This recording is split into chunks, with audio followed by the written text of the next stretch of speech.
Okay, first things first. I've got a new song coming out this Friday, March 29th. It's called You're the One, and it's the first new song I've released since 2016, so I'm pretty excited about that. But I wanted to jump on here and answer a question, because sometimes people ask me, how did you know this is what you wanted to do with your life? And I've only recently realized the true story behind that. There's a number of stories, but this may be the first. So, when I was in 3rd grade, I was living in Georgia. It was a brief 2-year period where we lived in Georgia. The rest of my growing up years were in West Virginia.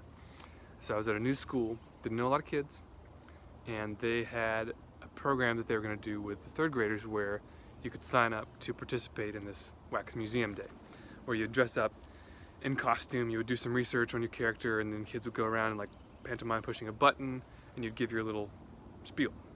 So, standing there in a 3rd grade classroom, 1996, 8 years old, dressed all in white. Got my dad's guitar slung around my neck, and this little girl comes around and she pushes my button, and I give my little spiel. I strum the guitar and I say, thank you very much. And she says, aren't you gonna play a song? And I just kind of panicked and just like went back to being a frozen character, because I was 8 years old. I didn't even know my dad had a guitar up to this point in my life, let alone how to play a song. But you see, that year I had become obsessed with Microsoft Encarta 95, which was this little like encyclopedia program that came on a disc with our computer. And particularly I'd gotten obsessed with the entry for rock and roll.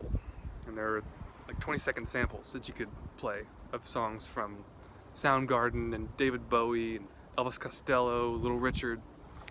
But my very favorite of all of them was the opening bars of Heartbreak Hotel by Elvis Presley. Just obsessed. I mean, I would play all of these songs. I found paper lists that I made of all of the songs that were in this entry. And I made like playlists of like, I don't know, I'm gonna try starting with Elvis Costello, and we'll finish out with Little Richard, and the climax will be Elvis in the middle, or something like that. I remember doing this. So I found these lists. I mean, I even checked out Elvis movies. I don't know how we found them at the time. I was probably the only 8-year-old in America who was renting Elvis movies.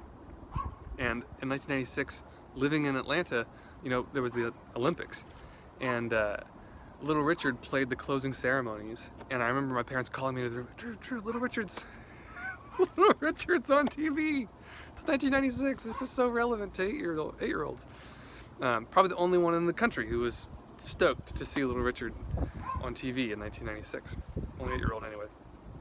So, when they had that day at school and they said, you know, dress up as your hero and come to school and tell a story, I knew exactly who I wanted to be.